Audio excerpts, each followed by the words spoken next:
Et bonsoir, bonsoir et bienvenue dans ce nouveau live de Planétéo. Je suis Théo et je vous accueille ce soir sur ma planète pour un nouveau live de lecture. Et oui, ce soir, et si on lisait 1 personne et 100 000, écrit par Luigi Pirandello. C'est notre 5e live sur cette œuvre. Si vous me regardez en rediffusion sur YouTube, comme d'habitude, vous trouverez les rediffusions des épisodes précédents et aussi des épisodes à venir dans la playlist sur ma chaîne qui se titre Et si on lisait 1 personne et 100 000 tout simplement. Et concernant l'épisode du jour, vous pouvez vous renseigner directement en barre de lecture de la vidéo ainsi qu'en description de la vidéo. Vous trouverez des timecodes qui vont vous permettre de passer l'introduction, de passer les pauses que j'effectuerai dans ma lecture et d'aller directement où bon vous semble.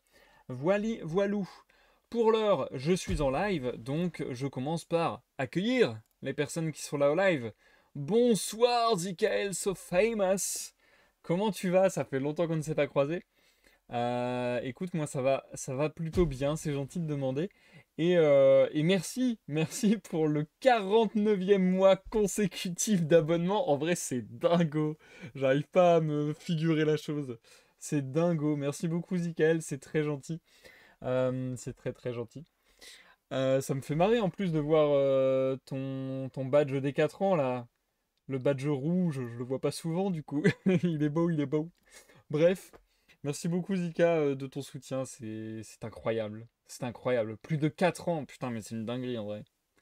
C'est une dinguerie. Je ne sais comment te remercier, c'est assez huge en fait, tout simplement. Donc un huge thanks, ça fait hyper plaisir. Oui, nous sommes au début de semaine. Je vais vous dire un petit peu donc ce que vous pouvez attendre sur la chaîne au cours de ces différents jours qui composent cette semaine susmentionnée. Du coup, ce soir et vendredi soir, 21 h, les créneaux classiques de lecture seront, comme d'habitude, ces temps-ci, dédiés à la lecture de 1 personne et 100 000, écrit par Luigi Pirandello. Mais ce n'est pas tout, puisque j'ai décidé de faire 2 lectures simultanées par semaine, en tout cas de me prêter à ce test, et une fois qu'on verra si ça me va, si ça me convient ou pas, peut-être que ça deviendra quelque chose de permanent, peut-être que ça sera quelque chose qui s'installera sur la durée. On va voir. En tout cas, on est toujours en test. J'ai commencé ça la semaine passée, ça s'est super bien passé. Donc, n'hésitez pas à me rejoindre le dimanche à 14 h pour la suite de la lecture des poésies de Mallarmé. Voilou. Bien entendu, la rediffusion est déjà disponible sur la chaîne YouTube si jamais ça vous tente. Sinon, ce n'est pas forcément tout, puisque, comme d'habitude, on a notre rendez-vous hors live de la veillée, donc sur Discord. Dimanche de 21 h à minuit minimum, vous pouvez me retrouver sur Discord où je discuterai avec vous. On parlera, on jouera à des jeux de société, peut-être des jeux vidéo, peut-être on fera des tier lists ou d'autres bêtises de ce genre. Bref, on s'amuse bien en général le dimanche soir, donc vraiment n'hésitez pas à nous rejoindre. Et ce n'est pas tout non plus, puisque, comme je l'ai annoncé lors du programme de la semaine hier, je me tâte de plus en plus, je vous en ai parlé même aussi lors du live précédent, je me tâte de plus en plus, je me suis dit, en fait, il m'est venu en tête la semaine passée, l'idée que, tiens, ça fait longtemps que je n'ai pas fait des lives autres que des lives de lecture, et ça m'a un peu titillé, ça m'a un peu donné l'envie.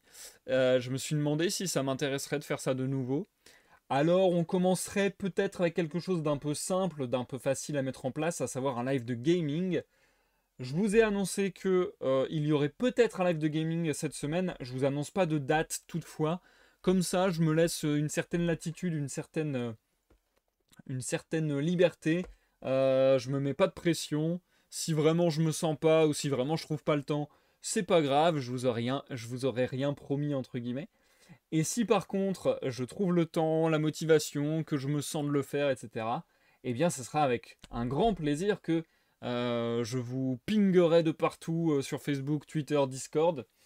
Et puis on se retrouvera a priori sur le jeu Orwell Keeping an Eye on You, qui est donc un jeu un petit peu inspiré de l'œuvre de George Orwell 1984, où il va s'agir grosso modo de faire partie d'une entreprise qui serait un peu l'équivalent de Big Brother et de grosso modo prendre des renseignements au travers de plein de dossiers, de se balader dans l'ordinateur et dans les effets personnels technologiques, j'imagine.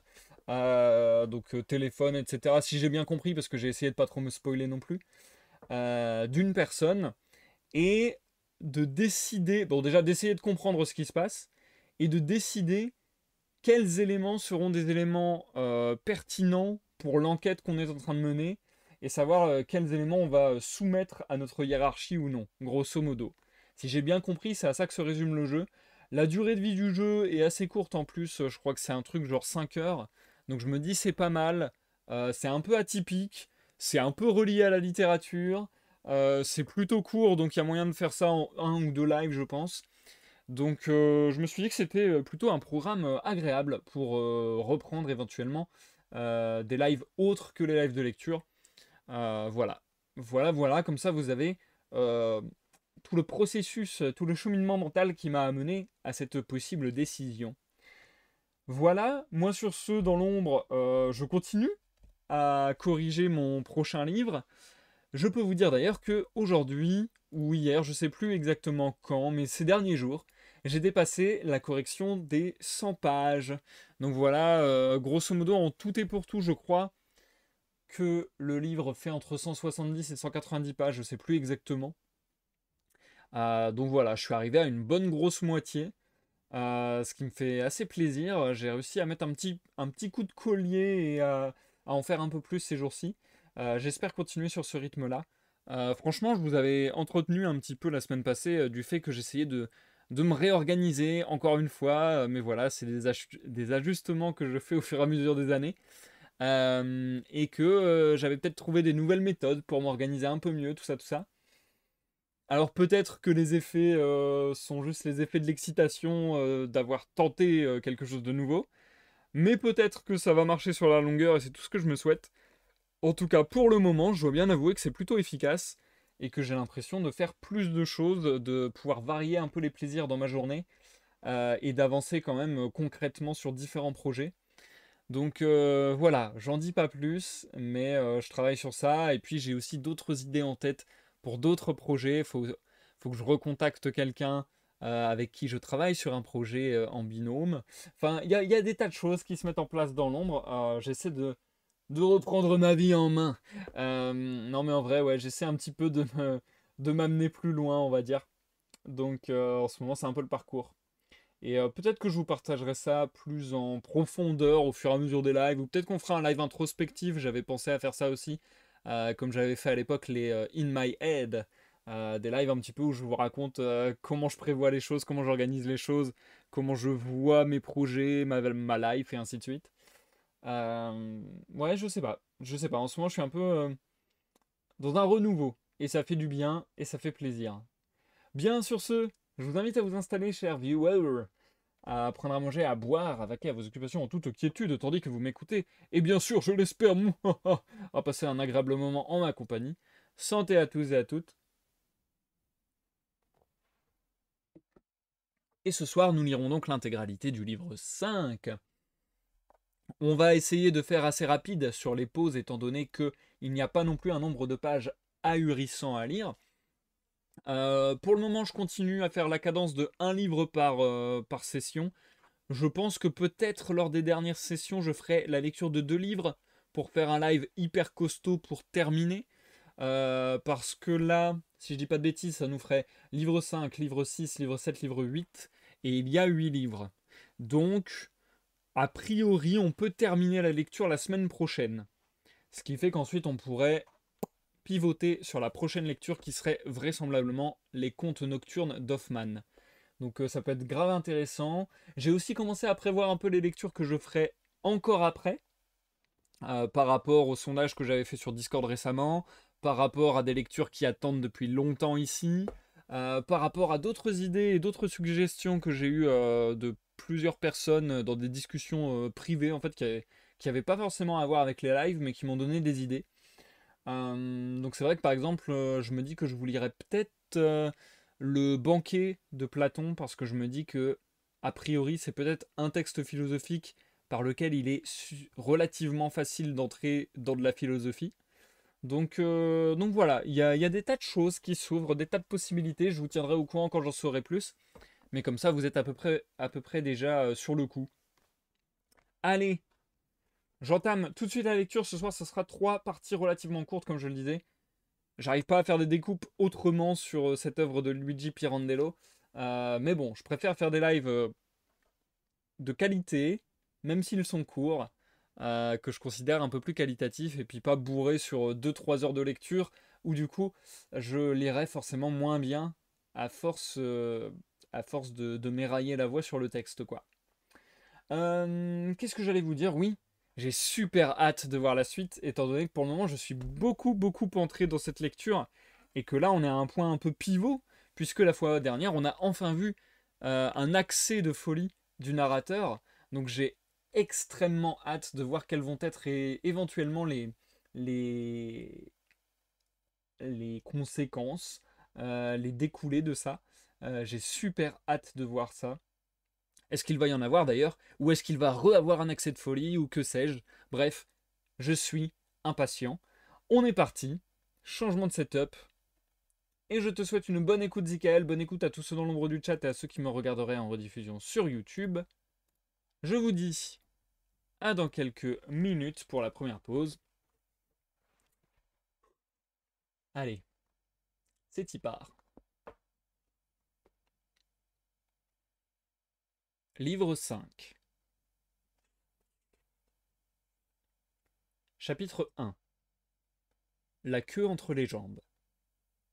Ce qui, par bonheur, me valut sur le champ quelques considérations de la part de Quantorzo, c'est que mon père aussi, en son temps, s'était offert des luxes de bonté pareils aux miens, relevés d'une pointe de gaieté féroce. Et pourtant jamais lui, Quantorzo, n'avait pensé que mon père dût être enfermé, ou tout au moins interdit, tandis que Firbo, au contraire, soutenait que cette mesure s'imposait à mon égard, si l'on voulait sauver le crédit de la banque, sérieusement compromis par mon acte insensé. Mon Dieu! Mais il était pourtant de notoriété publique que pas un jour je n'avais cherché à m'immiscer dans les affaires de la banque. Comment et pourquoi serait-elle menacée de discrédit à présent? Quel rapport entre la banque et mon acte? Soit. Mais alors cet argument me faisait perdre aussitôt la considération de Quantorzo, qui cherchait à m'abriter derrière mon père, car mon père, tout en se permettant parfois des fantaisies de ce genre, avait apporté un esprit si lucide dans la tractation des affaires, que nul n'aurait songé à le faire interdire ou interner. Or, mon ignorance avérée et mon désintéressement démontraient clairement que j'étais fou allié, et rien d'autre, bon seulement à détruire par le scandale ce qu'avait édifié l'habileté dissimulée de mon père. À cela, rien à dire. La logique était du côté de Firbo, mais non moins du côté de Quantorzo, lorsqu'il lui fit observer en particulier que mon détachement des affaires et mon ignorance ne devraient pas être invoqués contre moi, légitime directeur de la banque, puisque ce désintéressement leur laissait en fait le champ libre. Par conséquent, il serait préférable de ne pas effleurer ce point, et de se tenir coi aussi longtemps que je n'aurais pas manifesté de nouveaux symptômes de folie. J'aurais pu en donner bien d'autres, si, encore sous le coup de mon récent essai, il ne m'avait convenu de rester comme un chien fouetté, la queue entre les jambes, pendant que lui et Quantorzo se disputaient à mon sujet, ou, plutôt, tant que j'ignorais la décision qui prévaudrait à mon égard. Serait-ce l'envie qu'avait l'un de venger l'affront publiquement reçu, ou l'indulgence intéressée de l'autre? Chapitre 2. Le rire de Dida. Je m'étais réfugié, tout penaud, dans les jupes de Dida, me faisant une carapace de la stupidité sourde, paisible et oisive de son Jenger. Afin de marquer que si l'on voulait vraiment attribuer mon acte à la folie, il faudrait le mettre au compte du seul Jenger, autrement dit, le considérer comme une lubie passagère de ce bonnet inoffensif. En attendant, les mercuriales qu'elle adressait à son Jenger, tantôt me soulevaient le cœur d'inexprimable humiliation, tantôt me donnaient une envie de rire que je réprimais de mon mieux, pour conserver à Jenger l'attitude qui convenait. L'air non pas contrit, grand Dieu, mais plutôt têtu, tout en reconnaissant que, ma foi, oui, il avait tout de même un peu exagéré. Mais en même temps, je tremblais que, soudain, ne se contenant plus, le désespoir de mon angoisse secrète, inavouable, ne s'exprimât par un regard ou par un cri affreux jailli de ses lèvres. Ah! Angoisse inavouable, inavouable, parce que résidant purement en mon esprit, car j'étais dépourvu de toute forme où je pusse la couler et la reconnaître pour mienne, hormis celle que ma femme attribuait à ce Jean-Gé incarné par moi, qui était devant elle et qui n'était pas moi. Je ne parvenais plus à m'identifier à ce moment-là, et je ne savais plus au compte de qui mettre cette angoisse suffocante, ni en qui, en dehors de Jean-Gé, je pouvais la loger. À présent, rivé à ce tourment, je m'étais tellement détaché de moi-même que, comme un aveugle, j'abandonnai mon corps aux autres, afin que chacun pût choisir, parmi tous ces étrangers inséparables que je portais en moi, celui que je représentais pour lui, et pût le bâtonner, l'embrasser, ou même le faire interner, à son gré. Là, Jean-Gé, assieds-toi, là, comme ceci, regarde-moi bien dans les yeux. Tu ne veux pas me regarder? Ah, quelle tentation de prendre son visage entre mes pommes, pour le pencher de force sur l'abîme de deux yeux bien différents de ceux par lesquels elle voulait être vue. Elle était là devant moi, de la main elle m'ébouriffait les cheveux, elle s'asseyait sur mes genoux, je sentais le poids de son corps. Qui était-elle?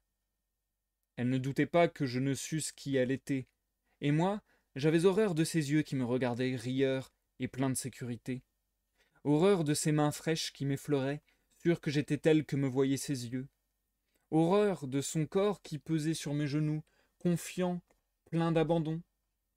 Il ne soupçonnait pas, ce corps, que ce n'est pas à moi qu'il se donnait en réalité, et qu'en lui je n'étreignais pas une femme qui m'appartenait, et pas davantage une étrangère dont je n'aurais pu dire comment elle était faite, puisque pour moi elle était précisément telle que je la voyais, avec ses cheveux, et ses yeux, et ses lèvres que je baisais dans ma fièvre amoureuse.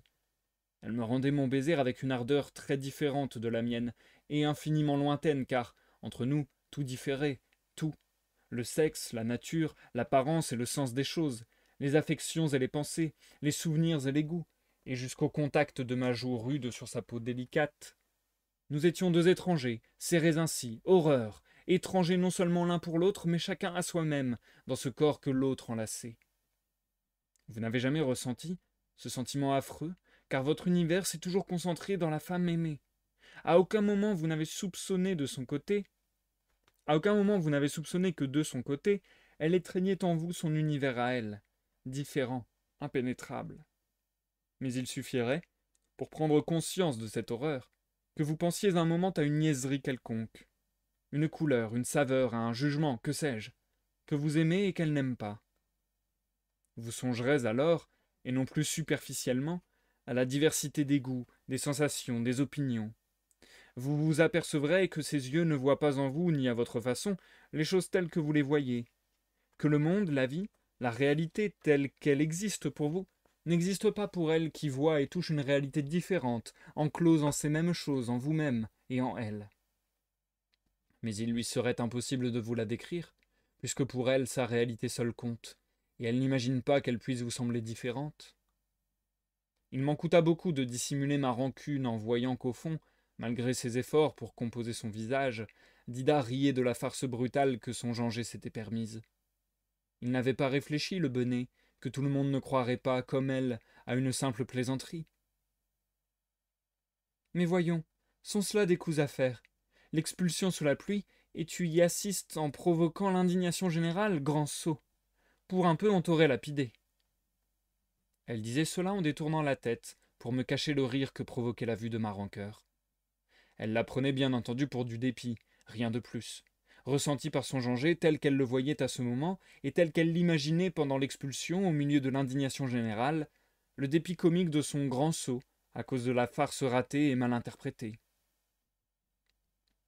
Mais que t'imaginais-tu donc? Tu te figurais qu'ils allaient se gausser des fureurs de ce fou, pendant que tu faisais jeter à la rue ces pauvres nippes sous la pluie? Et pendant ce temps, lui, voyez-vous cela, gardez pour lui la surprise de la donation. Oh, sais-tu que M. Firbeau a bien raison? Payer aussi cher une plaisanterie d'un goût aussi contestable? Il y a là de quoi vous faire interner. Allons, allons, prends Bibi et promène-la un peu. Elle me mit entre les mains la laisse rouge de la petite chienne.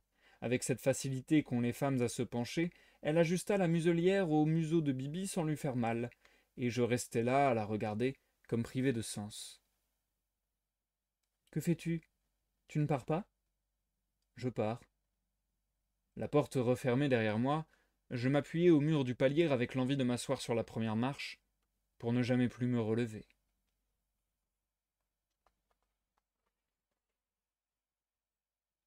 Chapitre 3. Conversation avec Bibi. Je me revois dans la rue, rasant les murs. Je ne sais plus comment ni où regarder, avec cette petite chienne sur mes talons. Elle semble avoir aussi peu envie de me suivre que moi d'avancer, et elle se fait traîner, s'arc-boutant parfois, jusqu'à ce qu'irrité, j'imprime une bonne secousse à la laisse rouge, au risque de la rompre. Je vais me cacher à quelques pas de chez moi, dans l'enceinte d'un terrain vendu, où l'on doit construire une grande maison. Elle sera bien laide, à en juger par ses voisines. Une partie du terrain a déjà été creusée pour les fondations, mais on n'a pas encore enlevé les déblais et, çà et là, disséminés dans l'herbe touffue qui repousse, les matériaux de construction ont l'air de vieux décombres, avant même d'avoir servi. Assis sur une pierre, je regarde le mur de la maison d'à côté. Il est blanc, haut, taillé en plein azur. Tout nu, ainsi exposé, sans une fenêtre, crayeux et lisse, ce mur inondé de soleil est aveuglant. Je baisse les yeux vers l'ombre de cette herbe qui respire, chaude et grasse dans le silence immobile, traversé par le bruissement de menues bestioles. Une grosse mouche irritée par ma présence fond sur moi, en bourdonnant. Bibi, accroupie devant moi, pointe les oreilles, hésitante et déçue, comme pour me demander pourquoi nous sommes venus en cet endroit imprévu où, entre autres choses, mais oui, la nuit, quelque passant a dû... Oui, Bibi, lui dis-je, cette puanteur. Je la sens, mais vois-tu? C'est là le moindre mal qui nous puisse désormais venir des hommes. Cette odeur émane du corps, mais l'exhalaison de l'âme est bien pire, Bibi. Et vraiment je t'envie, toi qui ne peux l'apercevoir. Je l'attirai vers moi par ses deux pattes de devant, et continuai à lui parler. Veux-tu savoir pourquoi je suis venu me cacher ici? Eh bien, Bibi, c'est parce que les gens me regardent. Ils ont ce travers, ou alors il faudrait que nous renoncions à promener par les rues un corps susceptible d'être regardé. Ah, Bibi, Bibi, que faire? Je ne peux plus supporter les regards, pas même les tiens. Je crains jusqu'à ceux que tu me jettes en ce moment. Nul ne met en doute ce qu'il voit. Chacun se meut parmi les choses, certain qu'elles apparaissent aux autres sous le même aspect qu'à lui. Après cela, crois-tu qu'il y ait encore des gens pour penser à vous, les bêtes qui, de vos yeux silencieux, regardez les humains et les choses? Et qui sait comment vous les voyez, et ce que vous en voyez? J'ai perdu, perdu pour toujours, le sentiment de ma réalité et celle de toute chose dans les yeux des autres, Bibi. Quand je me cherche, je ne me trouve pas. Car en me touchant, j'imagine en même temps la réalité que m'attribuent les autres et que je ne pourrai jamais connaître. De sorte que vois-tu, moi, qui te parle en ce moment, qui te tiens soulevé de terre par tes deux petites pattes, ces mots que je te dis, je ne sais pas, je ne sais vraiment pas, Bibi, qui te les dit. Un brusque sursaut secoua la petite bête. Elle essaya d'échapper à l'emprise des mains qui serraient ses pattes. Pour ne pas les lui broyer, je les lâchai sans m'attarder à réfléchir si ce sursaut provenait de l'épouvante causée par mes paroles. Elle s'élança aussitôt en aboyant, à la poursuite d'un chat blanc entrevu dans l'herbe au fond de l'enclos, si bien que la laisse rouge qu'elle traînait se prit dans une broussaille et lui donna une secousse qui la fit culbuter.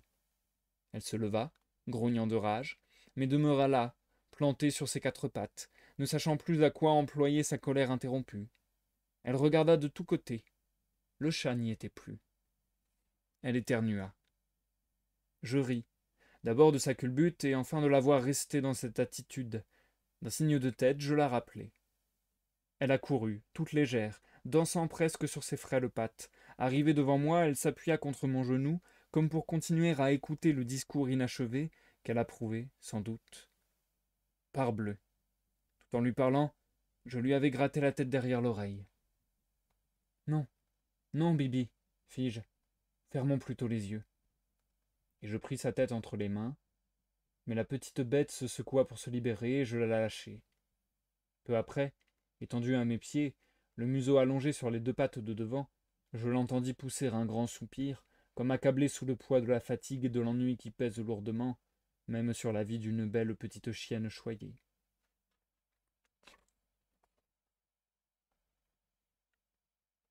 Et c'est la fin du chapitre 3. On se marque une courte pause.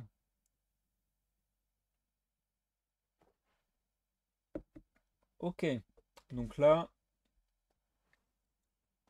assez intéressant le mouvement qui se profile, je trouve. Après avoir eu ce moment de folie, ce moment de pétage de câble en quelque sorte, là d'un seul coup on retourne à quelque chose de beaucoup plus sombre, de beaucoup plus taciturne. Je pense que là, le chapitre que je viens de vous lire, c'est le chapitre le plus triste depuis le début du livre, quelque part. Son petit dialogue avec sa chienne, là, il y avait quelque chose de vachement triste dans ce qu'il disait, je trouvais. Et puis même à la fin du chapitre précédent, du coup, le fait qu'il veut sortir de chez lui et s'asseoir sur une marche et ne plus jamais bouger. Ok. Donc a priori, la retombée de son moment de folie est assez dure à vivre, quoi. Ce que je trouve bien vu, ce que je trouve intéressant. Parce que quelque part, dans son coup de folie, il y a eu une libération comme ça de. Mais justement, il y a eu toute l'expression de sa liberté. Et c'est ça qui l'a rendu un peu exalté, un peu fou de joie. Donc là, que les gens considèrent ça comme quelque chose de dangereux, de grave, de quelque chose à surveiller, ou comme une plaisanterie, ce qui est peut-être encore pire, j'ai l'impression que ça lui mine le moral, quoi. C'est presque, je trouve que c'est presque comme le sentiment qu'on pourrait avoir quand, en fait, quand on te nie une souffrance. C'est horrible ce sentiment-là.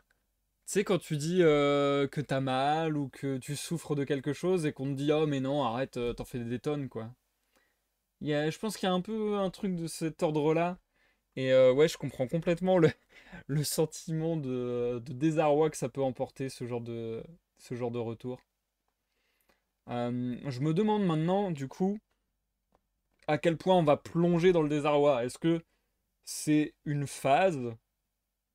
Est-ce que c'est quelque chose dont le narrateur va sortir? Est-ce qu'il va savoir rebondir à cela?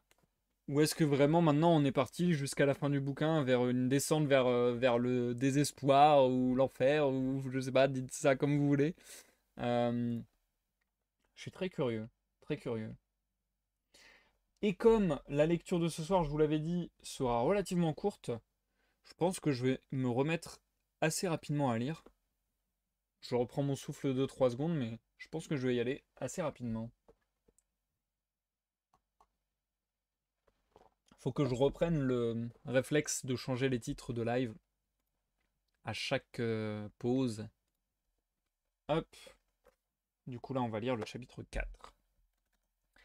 Ouais, sinon je vous parlerai très certainement cette semaine de quelques petites autres choses culturellement. J'aime bien vous parler de trucs culturels comme ça.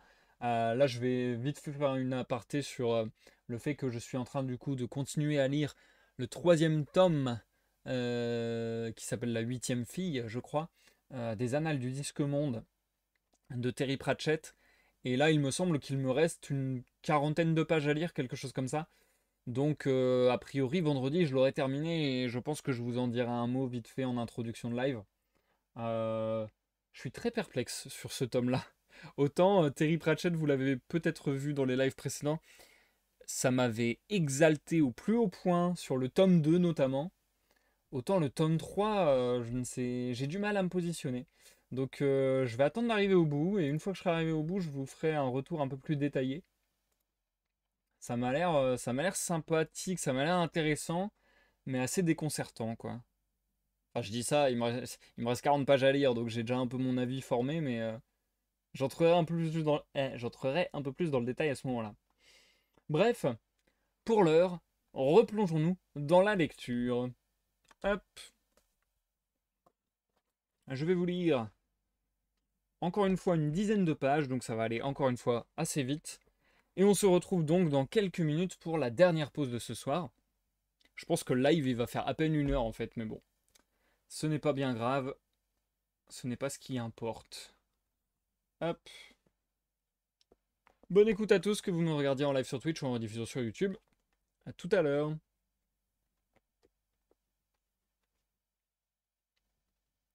Chapitre 4. La vision d'autrui.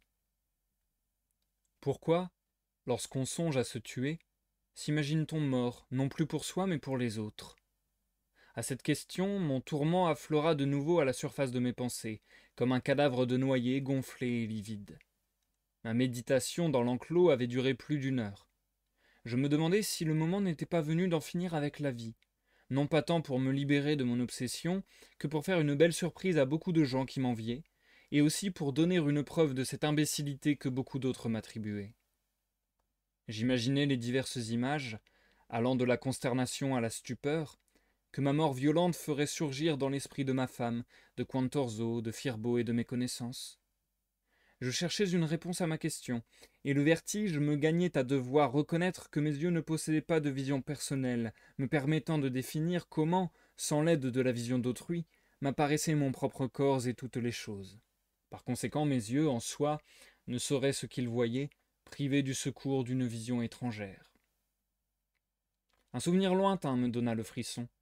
Dans mon enfance, un jour que je marchais en pleine campagne, songeur, je m'étais égaré, loin de tout sentier frayé, dans une solitude perdue, triste et morne. À cette époque, la frayeur que je ressentis m'avait semblé inexplicable. Maintenant, j'en découvrais la raison.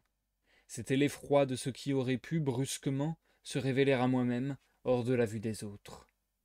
En effet, chaque fois qu'il nous arrive de voir une chose que nous supposons être les premiers à découvrir, ne courons-nous pas appeler quelqu'un, afin qu'il la voie aussi avec nous? Ô mon Dieu! Qu'est-ce donc? Demandons-nous. Nos yeux doutent d'eux-mêmes, tant que les autres ne nous ont pas aidés à établir en nous la réalité de ce que nous voyons. Notre conscience s'égare, car cette conscience, que nous croyons être notre bien le plus intime, n'est que la présence des autres en nous. Nous ne pouvons nous sentir seuls. Je bondis, atterré. Je savais ma solitude, mais à présent seulement j'en mesurais toute l'horreur, face à face avec moi-même, devant tout ce que je voyais, rien qu'à lever une main et à la regarder. Car la vision d'autrui n'existe et ne peut exister dans nos yeux que grâce à une illusion à laquelle je cessais de croire. Bouleversé, il me sembla voir mon effroi reflété dans les prunelles de la chienne qui elle aussi s'était levée brusquement et me regardait. Pour me soustraire à sa vue, je lui ai allongé un coup de pied, mais au hurlement qu'elle poussa, je me pris avec désespoir la tête entre les mains, en criant « Je deviens fou! Je deviens fou !» Ce geste rompit l'envoûtement. Je me revis, et les sanglots prêts à jaillir de ma poitrine se muèrent en un éclat de rire. J'appelai cette pauvre Bibi qui traînait la jambe, et m'amusant à boitiller aussi, en proie à une gaieté féroce, frénétique, je lui dis que ça avait été un jeu, un simple jeu, et que je voulais continuer à rajouer. Le petit animal éternua comme pour dire « Je refuse, je refuse. »« Ah oui? Tu refuses, Bibi, tu refuses. » Alors j'éternuai à mon tour pour l'imiter, en répétant à chaque fois « Je refuse, je refuse. » Chapitre 5. Le beau jeu. Un coup de pied? Moi? À cette pauvre bête? Oh non. Comment moi? Ce n'était pas moi, mais certain vilain drôle qui dans son trouble le lui avait appliqué, à la campagne, envahi par on ne sait quelle étrange épouvante de tout et de rien, d'un rien qui aurait pu subitement devenir quelque chose, et qu'il aurait été seul à voir. Mais ici, en pleine ville, cette éventualité n'était plus à redouter. Diantre! Ici, chacun se croit conforme à l'illusion des autres et protesterait si on lui soutenait le contraire, à savoir que toutes les visions ne coïncident pas. L'envie me prenait de crier aux gens « Mais oui, hé hé, jouons, jouons !» et même de faire signe à ceux qui par hasard se trouvaient à leur fenêtre, de l'ouvrir. « Mais oui, hé hé !» et même de se jeter dans la rue. Un jeu amusant. Et qui sait quelle gracieuse surprise vous serait réservée, cher monsieur, chère madame, si, après vous être ainsi débarrassé de toutes vos illusions, vous pouviez, une fois mort, revenir un instant pour voir à travers le prisme de l'illusion des vivants ce monde où vous figuriez vivre.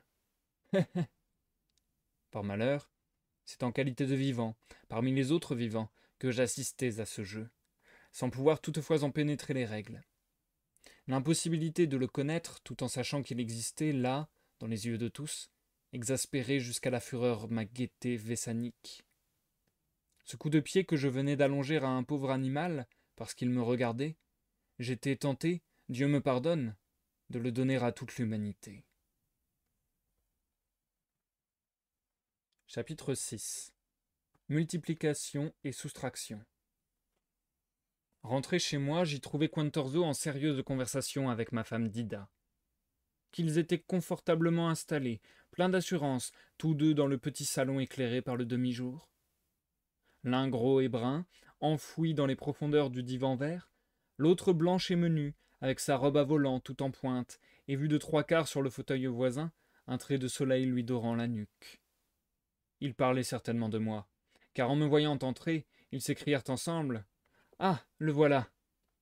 Et parce qu'ils étaient deux à me voir, j'eus envie de me retourner pour chercher l'autre qui entrait en même temps que moi, comme si je ne savais pas que non seulement je contenais en moi le cher Vitangelo du paterne Quantorzo, et le Janger de ma femme Dida, mais aussi que je n'étais pour Quantorzo nul autre que ce cher Vitangelo, et pour Dida nul autre que son Janger.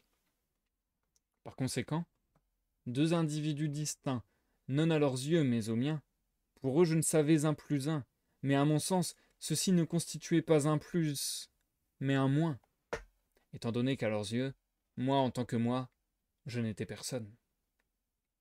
À leurs yeux seulement, mais aux miens aussi, pour mon esprit isolé qui en ce moment, dépouillé de toute consistance visible, ressentait l'horreur de voir son propre corps comme celui de personne, dans la réalité diverse et incoercible que lui attribuaient ces deux-là. Ma femme, voyant que je me retournais, me demanda « Qui cherches-tu » Souriant, je m'empressai de lui répondre « Personne, ma chérie, personne. Nous voici. » Ils ne comprirent naturellement pas ce que j'entendais par ce personne que je semblais chercher à mes côtés, et crurent qu'en disant nous voici, je faisais allusion à eux deux. Car ils avaient la conviction que dans ce salon nous étions 3 et non 9, ou plutôt 8, étant donné que moi, pour moi-même, je ne comptais plus désormais. À savoir, premièrement, Dida, telle qu'elle était pour elle-même. Deuxièmement, Dida, telle qu'elle était pour moi. Troisièmement, Dida, telle qu'elle était pour Quantorzo. Quatrièmement, Quantorzo tel qu'il était pour lui-même. Cinquièmement, Quantorzo tel qu'il était pour Dida. Sixièmement, Quantorzo tel qu'il était pour moi. Septièmement, le Janger chéri de ma femme Dida. Huitièmement, le cher Vitangelo de Quantorzo.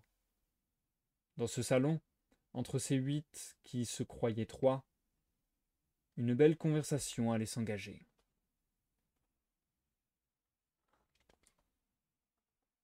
Chapitre 7.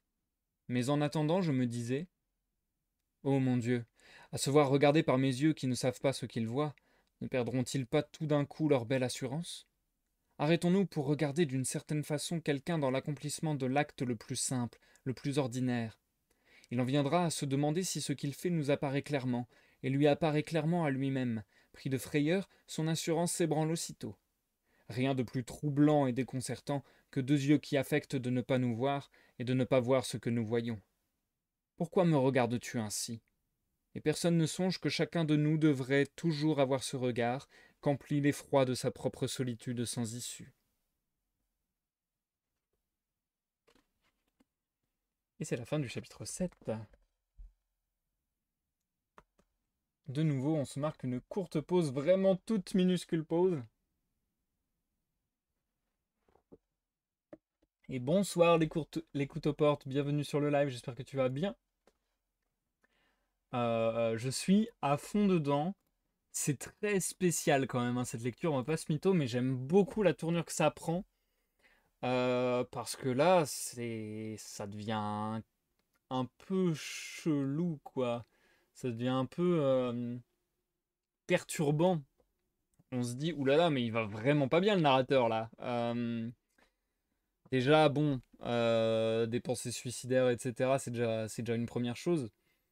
Mais au-delà de ça, moi, ce qui me fait le plus bader pour lui, presque, c'est ces changements d'humeur, ces sauts d'humeur, là, ça fait bader de fou, hein. Ça me fait vraiment penser, et ça avait déjà été le cas plus tôt dans le texte, ça me fait vraiment penser au rire du Joker. Je sais que c'est un peu un raccourci simple, mais c'est vrai que notamment dans le film Le Joker récent, là, euh, ouais, il y a ce passage un peu du rire aux larmes, du larme au rire. Et là, on voit des sautes d'humeur très très importantes chez Vitangelo, chez Moscarda. Donc ça, c'est assez troublant, c'est assez perturbant. Euh, et du coup, on sent bien, comme il le dit lui-même, cette sorte de frénésie qui l'envahit en fait. On a l'impression que petit à petit, il n'est plus du tout maître à bord. Petit à petit, il est plus du tout maître de lui-même et il est complètement soumis à ses réflexions, à ses obsessions, quoi. Donc là, on sent vraiment la spirale infernale qui est installée parce que je trouve qu'il y a une dégradation même dans son état général, mais même dans la narration. Il y a un peu un truc comme ça, encore une fois, obsessionnel, de répétition. Il va sans arrêt brasser et rebrasser les mêmes idées. Il va les décliner sous toutes les variations possibles, avec son ami, avec son collègue, entre guillemets, avec sa femme, avec son chien, avec lui-même, enfin bref. Mais c'est vrai que vraiment, il y a un truc comme ça assez systématique, où c'est comme s'il avait sa thèse, il avait sa théorie, et il fallait la vérifier dans tous les domaines ou quelque chose comme ça.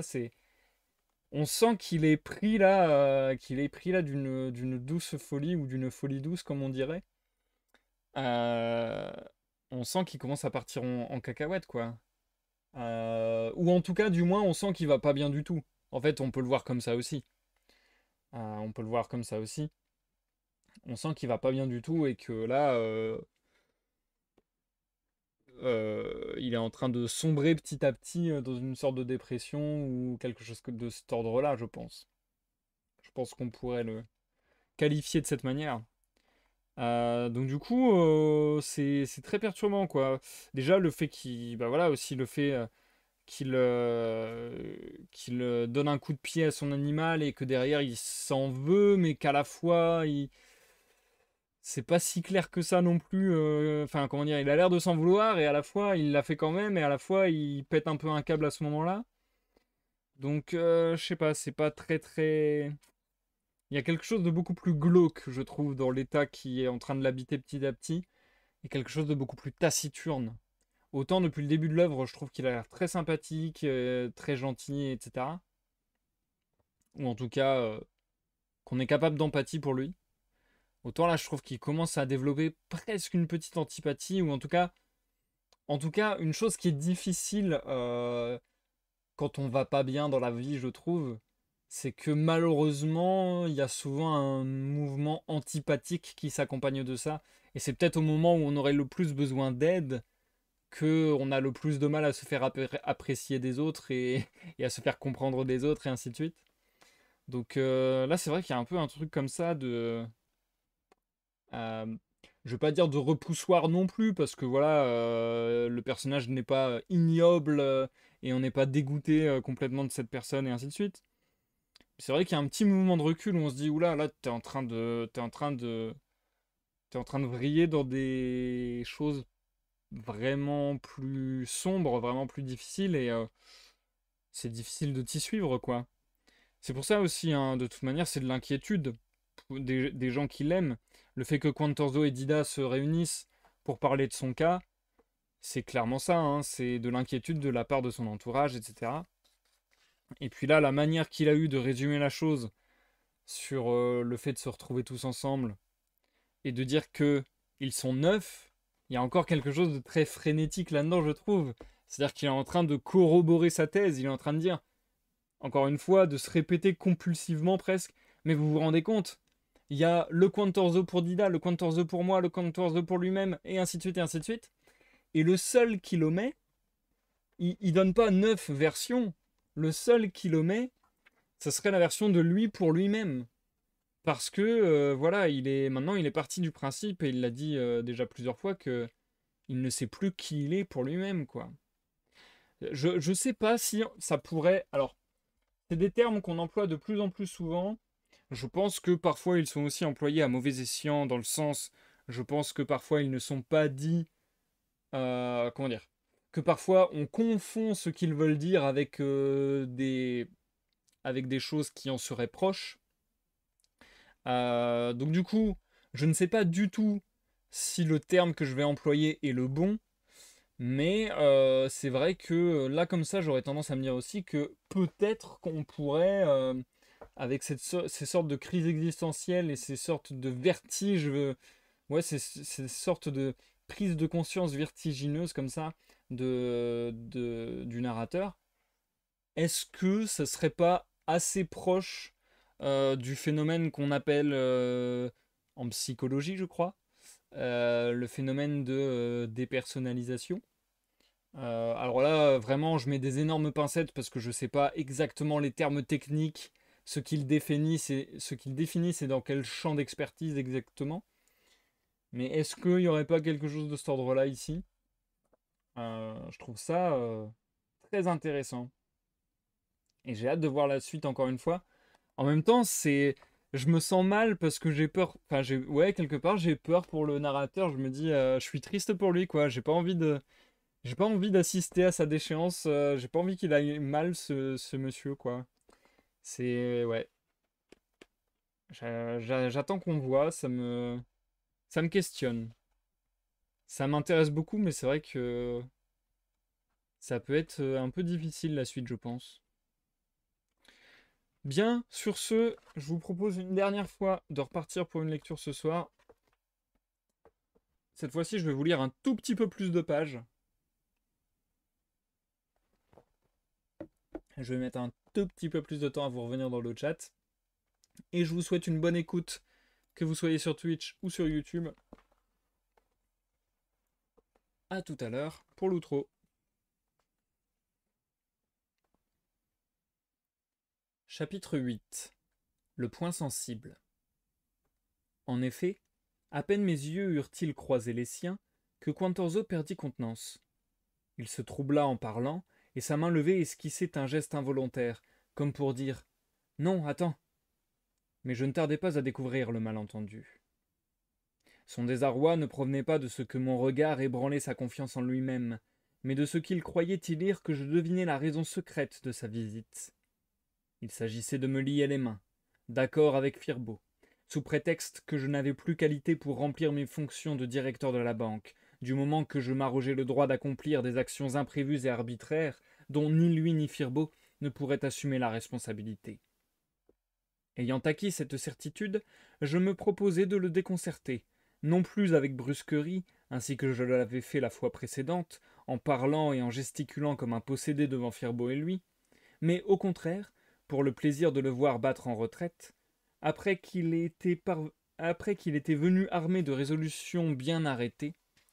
Devant sa belliqueuse fermeté, l'envie me prenait de démontrer à nouveau, bien que cela fût superflu, car rien suffirait à l'anéantir. Un mot que je dirais, le ton sur lequel je le dirais, seraient propres à le bouleverser et à lui troubler les idées, et avec ces idées, fatalement, s'écroulerait toute la solide réalité qui était la sienne, telle qu'à présent il la sentait en lui, et qu'il la voyait et la touchait hors de lui. À peine m'eût-il dit que Firbeau en particulier ne parvenait pas à se consoler de mon incartade, que pour l'irriter je lui demandai avec un sourire de fatuité. Encore? Et en effet, cela l'irrita. Encore? Mon ami, par ta faute, il a trouvé le dossier de l'armoire dans un si grand désordre qu'il lui faudra au moins 2 mois pour tout remettre en place. Je pris alors l'air très sérieux, et m'adressant à Dida, tu vois, ma chérie, toi qui croyais à une plaisanterie. Dida me regarda, incertaine, puis elle regarda Quantorzo, puis de nouveau moi, et enfin me demanda avec crainte. Mais, en somme, qu'as-tu fait? De la main, je lui fis signe d'attendre. Encore plus grave, je me tournai vers Quantorzo et lui dis Monsieur Firbeau a trouvé son armoire en désordre?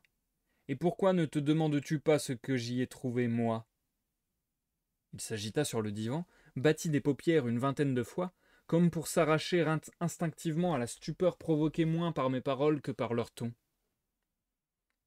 Qu'as-tu? Qu'as-tu donc trouvé? Balbutia-t-il. Je répliquai aussitôt, soulignant ma réponse d'un geste. Un empan de poussière. Comme ceci, tiens. Ils échangèrent un regard stupéfait, car l'accent autoritaire de ces paroles, stupides en soi, démentait que je les eusse dites par niaiserie. Quantorzo répéta. Un empan de poussière? Qu'est-ce que cela signifie? Cela signifie que tous ces dossiers dormaient, depuis des années, sous un empan, je dis un empan, de poussière. D'ailleurs, une maison qui n'était pas louée. Et quant à l'autre, qui sait depuis combien de temps on n'en touchait plus les loyers. Cette fois, je ne m'y attendais pas, ce fut Quantorzo qui simula un étonnement extrême. « Ah » fit-il, « et c'est là ta façon de réveiller les maisons? En les donnant ?» ?»« Non, mon cher, lui criai-je aussitôt, avec une colère moitié feinte, moitié réelle. Non, non, mon cher, c'était pour vous prouver que vous vous trompez beaucoup, mais beaucoup sur mon compte. Firbo, toi, vous tous. Je parle, je dis des niaiseries, je prends l'air distrait, mais ce n'est pas vrai, tu sais, parce que rien ne m'échappe. Au contraire, rien ne m'échappe. Quantorzo, cette fois-ci, je m'y attendais, essaya de réagir et protesta. Mais que remarques-tu de particulier? Veux-tu me le dire? La poussière sur les rayons? J'eus l'idée, je ne sais pourquoi, d'ajouter aussitôt « et mes mains » en les lui tendant. Le timbre de ma voix me donna un brusque frisson. Je me revis par la pensée, dans la petite chambre, devant l'armoire, faisant le geste de me dérober à moi-même ces dossiers, après avoir évoqué les mains de mon père, blanches, grasses, chargées de bagues, avec des poils roux aux phalanges. Je ne vais à la banque, continuai-je, brusquement las et écœuré devant l'étonnement croissant de l'une et de l'autre. Je ne vais à la banque que lorsque vous m'y convoquez pour une signature. Mais prenez garde, je n'ai pas besoin d'y aller pour savoir ce qui s'y passe. Je regardai Quantorzo de travers. Il me parut très pâle. Mais attention, je ne fais allusion qu'à mon Quantorzo, pas à celui de Dida, car à supposer que l'altération de ses traits ait frappé Dida aussi, elle l'aura attribué au mépris que je lui inspirais, non à la crainte, contrairement à ce que je pensais de mon Quantorzo à moi. En tout cas, j'affirme qu'il porta vraiment les mains à sa poitrine, et roula des yeux terribles en me demandant « Ah, tu as donc des espions. Ah, tu te méfies donc de nous. » Je m'empressai de le rassurer. « Je ne me méfie pas, je ne me méfie pas. Je n'ai pas d'espions. J'observe, du dehors, les résultats de vos opérations. Et cela me suffit. Réponds-moi. En traitant les affaires, Firbo et toi, vous vous conformez aux directives de mon père, n'est-ce pas? Point par point. Je n'en doute pas. Mais en ce qui vous concerne, vous vous retranchez derrière vos fonctions, l'un de directeur, l'autre d'avocat conseil. Mon père, par malheur, n'est plus. Je désirerais savoir qui est responsable des agissements de la banque aux yeux du public. Mais nous, et justement parce que c'est nous qui en répondons, nous voulons être assurés que tu te garderas de toute ingérence, que tu n'interviendras pas en commettant certains actes, mettons, inconsidérés, pour ne pas dire davantage. Du doigt, je fis signe que non. Puis je dis avec calme, ce n'est pas exact. Vous ne répondez de rien, puisque vous vous conformez point par point aux directives de mon père. Tout au plus pourriez-vous être capable devant moi, tout au plus pourriez-vous être responsable devant moi si vous ne les suiviez pas et si je vous en demandais compte. Mais aux yeux du public, qui est responsable? C'est moi qui signe vos actes. Moi. Mais je vois que vous exigez ma signature au bas de tous vos actes à vous, et que vous refusez de ratifier l'unique acte émanant de moi. Il devait être sérieusement effrayé, car à ce moment, je le vis sursauter sur le divan en s'exclamant « Oh, tout beau! Mais nos actes à nous constituent les opérations normales d'une banque. Alors que toi, excuse-moi, mais c'est toi qui me forces à le dire, tu as agi en fou. En fou !» Je me levai d'un bond, et braquant comme une arme mon index dans sa direction, je criai « Et tu me crois fou ?» « Mais non, fit-il aussitôt, blêmissant sous la menace de ce doigt. Non, hein, lui criai-je en le fixant des yeux. Je prends acte de ta déclaration, ne l'oublie pas. Quantorzo, alors, chancela. Non qu'il doutât que je fusse fou, mais parce qu'il ne comprenait pas pourquoi je voulais établir qu'il ne me tenait pas pour tel. Dans l'incertitude, redoutant un piège de ma part, il regrettait presque d'avoir protesté au début, et tenta de se dédire avec un demi-sourire. Non, attends, mais tu conviendras. C'était beau, ah, que c'était beau. À présent, l'attitude de Dida, dont les regards consternés allaient de Quantorzo à moi, exprimait clairement qu'elle ne savait plus que penser de nous deux. Pour elle, mon éclat et ma question inopinée avaient été bien entendus, un éclat et une question de son Janger. Elle ne se les expliquait pas, à moins d'admettre que Quantorzo ici présent et M. Firbeau avaient commis un manquement quelconque, assez grave pour mettre son Janger dans cet état. Oh mon Dieu! En face de Quantorzo bouleversé. Mon éclat, dis-je, et ma question avaient donc eu pour effet de la faire douter de la pondération racise du respectable Quantorzo. Ce doute s'exprimait si visiblement dans ses yeux que le trouble de Quantorzo, tourné vers elle pendant qu'il essayait de se dédire avec un demi-sourire, augmenta encore en constatant la défection de l'allié sur qui il comptait. J'éclatai de rire, mais aucun des deux n'en devina la raison. Je fus tenté de la leur crier à la face en les secouant.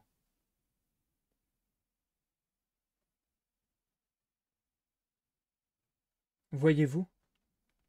Pardon, je ne sais pas quel personnage est en train de parler. Ok, je pense que c'est Quantorzo.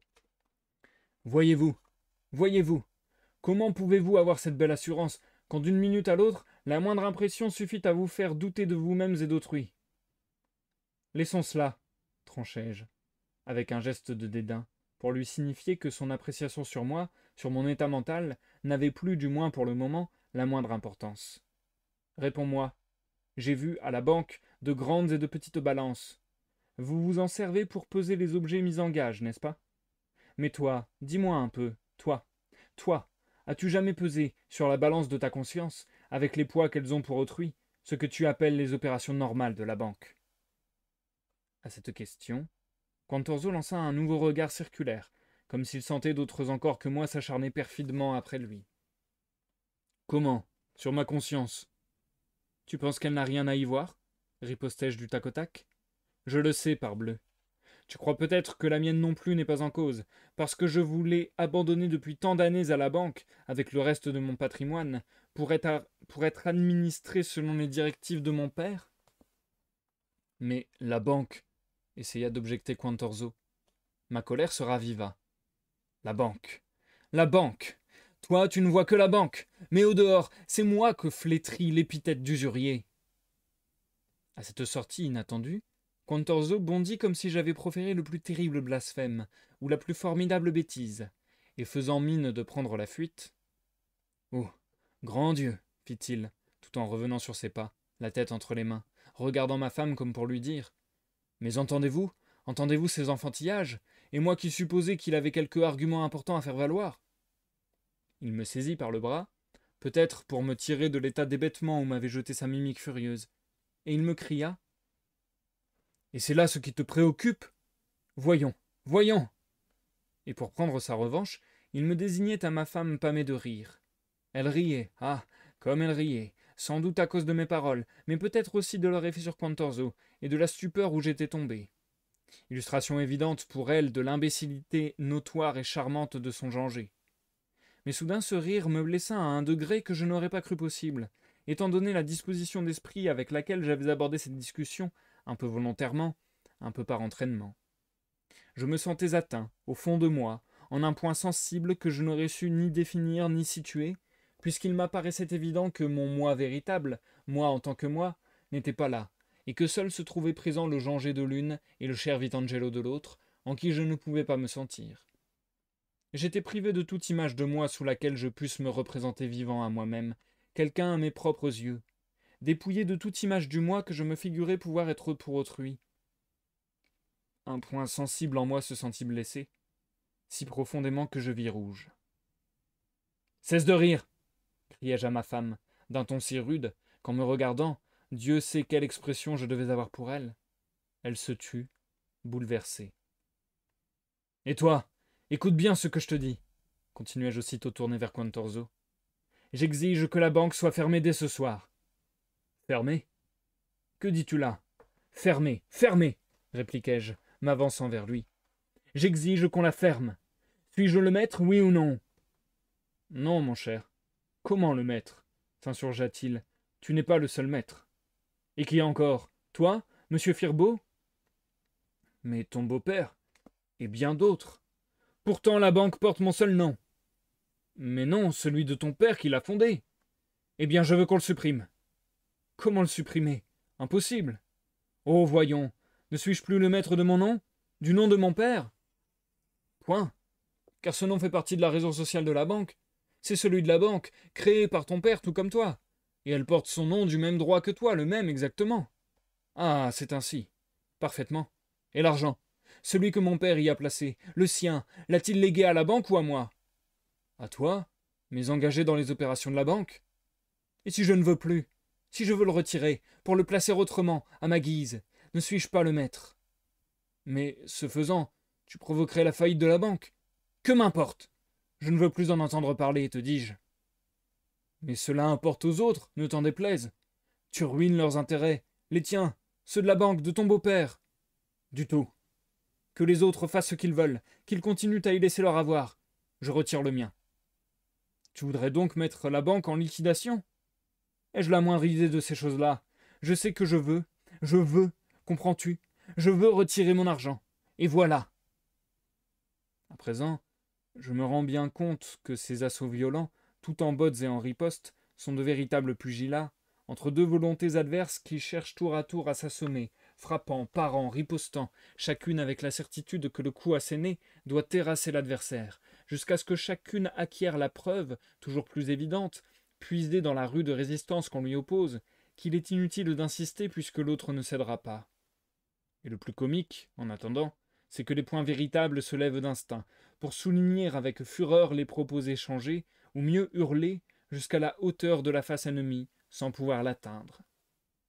Et les dents se serrent, les narines se crispent, les sourcils se froncent et tout l'être frémit.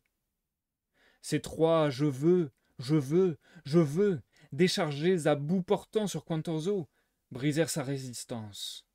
Il joignit les mains dans un geste d'imploration. Peut-on, du moins, savoir pourquoi? Comme cela, tout d'un coup? Son attitude me donna comme un vertige.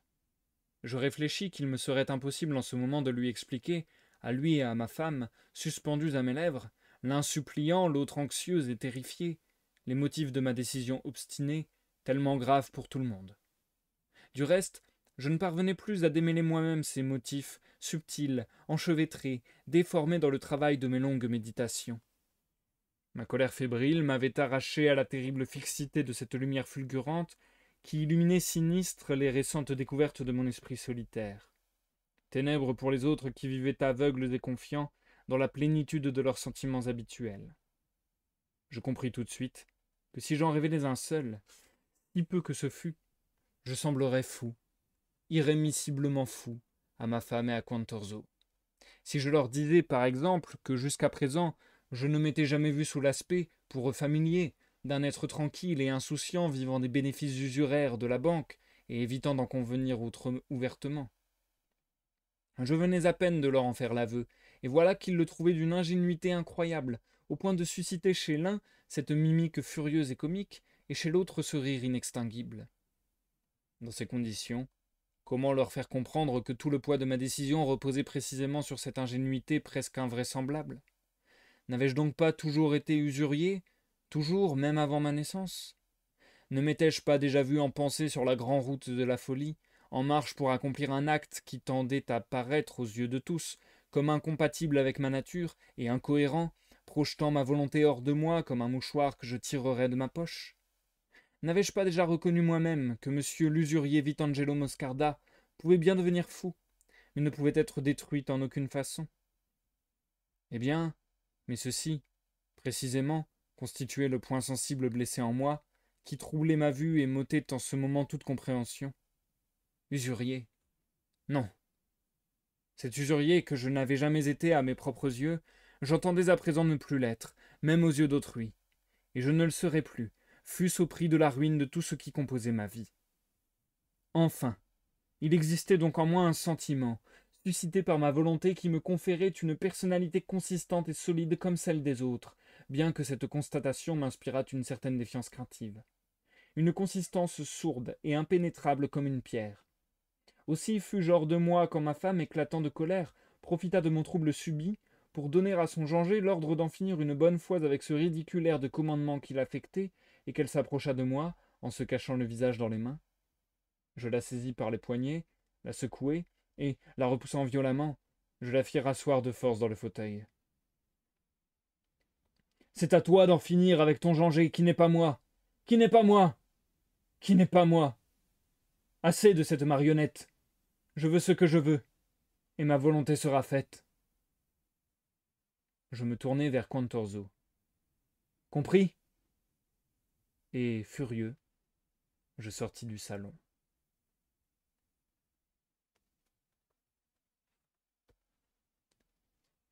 Et c'est la fin du livre 5.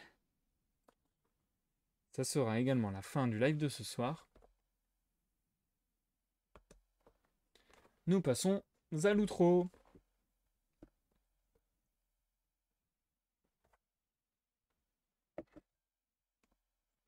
Waouh. Ça met mal à l'aise. Ça met mal à l'aise. En même temps, j'arrête pas de vous dire que pour moi, les œuvres qui souvent me touchent le plus, c'est les œuvres qui me bouleversent ou qui me font ressentir des émotions fortes, qu'elles soient positives ou négatives, et ainsi de suite. Là, je trouve ça assez bouleversant, mais triste. Je trouve ça d'une grande tristesse, en fait.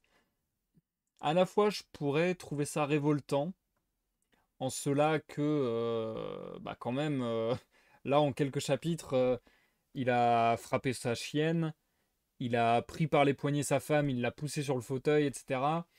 Il a été, il a laissé parler sa fureur aussi dans les mots et dans ses caprices entre guillemets, même si on perçoit que c'est plus qu'un caprice, mais il a laissé parler sa fureur et sa colère face à sa femme dont il a arrêté le rire rien que par le ton de ses phrases, quoi. Il a gueulé, donc il s'est vraiment disputé avec Quantorzo. Tout ça, je trouve, mais hyper mal à l'aise. Et je trouve que on pourrait, ouais, on a des raisons d'être révolté potentiellement et d'être en colère potentiellement contre le narrateur. Ce que je trouve déjà en soi une expérience de lecture assez intéressante. Et en même temps, je peux pas m'empêcher personnellement d'avoir une grande tristesse en plus de tout cela parce que, ben, il a un problème, quoi. Enfin, il a un problème.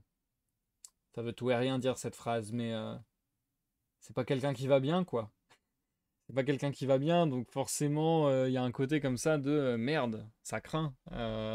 C'est triste pour lui, quoi.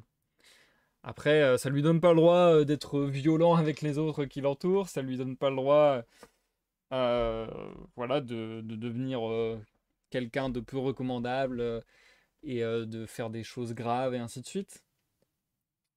Mais c'est vrai que je trouve qu'il y a quelque chose de vachement triste qui ressort de tout ça.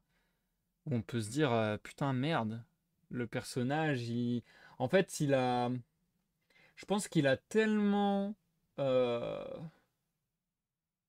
bouclé sur lui-même, je pense qu'il s'est tellement restreint pendant des années, etc., etc., peut-être même sans s'en rendre compte, même sans en avoir conscience, que d'un coup, bah, c'est la cocotte minute, quoi. Il y a tout qui doit s'échapper d'un coup, quoi. D'un seul coup, c'est arrivé au trop plein et là, il faut que ça sorte, quoi. Donc en fait, moi, ce que je vois là-dedans, ce que je vois dans ces crises de colère soudaines, et même ces crises de rire et ces sautes d'humeur et ainsi de suite, c'est une sorte de tristesse et de colère refoulée depuis des années qui a besoin de s'exprimer, entre guillemets. C'est un appel à la liberté. Alors du coup, c'est un appel à la liberté, à sa propre liberté, qui se fait dans la violence, qui se fait dans quelque chose de brutal et ainsi de suite. Mais ouais, on se dit qu'il en a besoin en fait. Il en a besoin, mais à la fois, c'est terrible de faire ça à son animal, à sa femme et ainsi de suite. Euh, c'est c'est très complexe, c'est très complexe. L'écoute aux portes qui nous dit c'est dingue d'être en quelque sorte dans sa tête et de voyager avec lui vers la folie ou la lucidité. Il y a sûrement plusieurs points de vue. Bah, c'est ça aussi qui est dingue, c'est que en fait c'est pour ça aussi. Oui, en fait c'est vraiment ce que tu dis, c'est le discours et le point de vue est assez multiple. Donc ça va bien quelque part avec la thèse du livre un personne et 100 000. C'est-à-dire que bah, à la fois il faut bien considérer au bout d'un moment que c'est lui quoi, c'est lui qui a filé un coup de pied à sa chienne, c'est lui qui a jeté sur le fauteuil sa femme. Donc quand même, c'est difficile d'apprécier le personnage à cause de ça. Mais c'est aussi lui qui vit une détresse quelque part très grande et une grosse souffrance et qui quelque part essaie de reprendre en main sa vie, on peut le voir de cette manière-là. Mais voilà, il a plusieurs facettes qui cohabitent sous un. Lui qui se sent être personne, en fait, il a des cent milliers de personnalités, de facettes qui cohabitent sous le un et qu'il a du mal à faire cohabiter. Donc c'est ça. Il y a une multiplicité des points de vue qui est compliqué à envisager et à prendre dans son ensemble, quoi. À la fois, il est, le personnage n'est pas agréable et on peut lui reprocher des trucs et on peut être en colère contre lui et on peut le trouver très limite, même très craignos. Et à la fois, on peut avoir une certaine compréhension, entre guillemets, empathie, de se dire putain, mais c'est quelqu'un qui va pas bien et qui s'est réfréné pendant des années et des années. Et là, c'est le trop-plein. Là, c'est le trop-plein, c'est le moment où il craque, entre guillemets, et où bah justement, il vacille entre ces frontières de folie et de lucidité. C'est-à-dire que à la fois, il y a des choses très cohérentes dans son discours, à la fois, la manière dont ces choses se traduisent et se réalisent dans le réel, dans le concret, c'est sujet à discussion, quoi.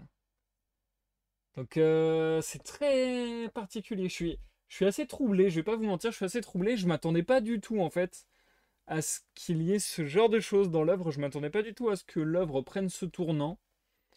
À la fois, je trouve ça très très intéressant. À la fois, c'est vrai que franchement, ça me met mal à l'aise à la fois. Euh, hmm, je suis perturbé. Et encore une fois, c'est ce que je vous dis, je trouve ça vachement intéressant qu'une œuvre ne laisse pas indifférent, quoi. Je trouve ça vachement intéressant qu'une œuvre fasse ressentir des émotions fortes, qu'elles soient agréables ou désagréables. Et là, il y a une ambivalence de, voilà, il y a plusieurs courants qui peuvent nous traverser à la fois, on va dire. Et c'est fort, c'est assez fort. Hmm. Mais ouais, moi je ressens ça parce que j'ai l'impression qu'il y a un peu le côté de ok, j'ai pris sur moi pendant des années, là je prends plus sur moi. Donc c'est ça qui est dingue, c'est qu'à la fois on voit une sorte de mouvement de libération, de rédemption, mais à la fois ça se fait un peu aux dépens de son entourage et c'est triste, quoi. En fait, je me reconnais encore une fois malheureusement, et je vais pas rentrer dans le détail de ma vie parce que j'ai pas envie de vous raconter toute ma life non plus. Mais je me reconnais encore une fois dans le personnage quelque part, malheureusement j'ai envie de dire. Non pas que j'ai pu être violent avec des animaux ou avec des gens, mais en cela que j'avais remarqué un cycle comme ça dans ma life de prendre sur moi, en gros prendre sur moi en me disant ah c'est bon, c'est ok, en me disant ah c'est bon, c'est ok, moi je peux supporter, ah c'est bon, c'est ok, moi je peux accepter telle ou telle chose, c'est bon, ça me passe au-dessus et ainsi de suite, sans me rendre compte qu'en fait je tankais, sans me rendre compte qu'en fait je prenais sur moi, je prenais sur moi, je prenais sur moi. Et j'ai un peu remarqué ce truc-là dans ma vie que tous les 2 3 ans, il y a un moment où j'arrive plus à prendre sur moi, où j'éclate de colère, entre guillemets. Je sais, ça peut sembler peut-être un peu bizarre, parce que c'est peut-être pas l'image que je renvoie, j'imagine. Encore une fois, je suis comme le personnage de Pirandello, j'ai du mal à savoir ce que les gens pensent de moi, mais bon, je pense, de ce qu'on m'a dit, que je renvoie plutôt l'image de quelqu'un de calme. Et moi-même, je déteste le sentiment de la colère, c'est quelque chose que je déteste vraiment beaucoup. Mais force est de constater que dans ma vie, ouais, il y a des moments comme ça où après avoir pris sur moi et après avoir tanké pendant des années, et bah j'ai eu des crises de colère où je me suis mis à déverser, à gueuler, à hurler des tas de choses et à ressortir tout ce qui était refoulé depuis des années. Et à être violent, pas envers des gens, pas envers des animaux, mais à être violent, quoi, en mode, je sais pas moi, en mode un peu, je sais pas moi, taper dans des trucs, quoi. Euh, donc, ouais, c'est pas du tout une partie de moi que j'aime. C'est pour ça aussi, je pense que c'est troublant de lire ça chez Pirandello. Surtout que chez Pirandello, c'est à une extrémité encore plus importante. Donc, bah forcément, dans ma tête, je suis en mode, waouh, j'ai pas envie de ressembler à ça, parce que même si j'ai jamais été violent et j'espère ne l'être jamais, et je pense que je ne le serai jamais envers des êtres vivants, etc. Ça fait flipper, quoi, de voir des gens qui ont un peu les mêmes mécanismes, on va dire, ou qui ont pu avoir un peu les mêmes mécanismes, aller vers ce genre de choses. Ça fait flipper. T'es un peu en mode, bah, j'ai pas envie d'être assimilé à ça, ou j'ai pas envie d'être quelqu'un comme ça, quoi. Donc c'est très perturbant cette lecture, mais à la fois très intéressant, je trouve. Et puis, écoutez, je pense avoir dit tout ce que j'avais à dire sur cette lecture. Ah, je vois que mon Twitch a l'air de bugger, alors j'espère que le live fonctionne bien. Ça m'embête un peu ça, j'ai l'impression qu'il y a des bugs Twitch de plus en plus. Enfin, j'ai remarqué sur mes derniers lives que souvent j'avais du mal à me connecter au chat et des trucs comme ça. Bref. J'espère que ça va, l'enregistrement a l'air de fonctionner de toute manière, donc ça devrait le faire. Sur ce les amis, je vais vous souhaiter une bonne soirée, je vais vous remercier Zikael, l'écoute aux portes, d'être passé sur le live. Encore merci Zika pour le 49e mois consécutif d'abonnement, ça fait super plaisir. Merci l'écoute aux portes, c'est gentil de me rassurer.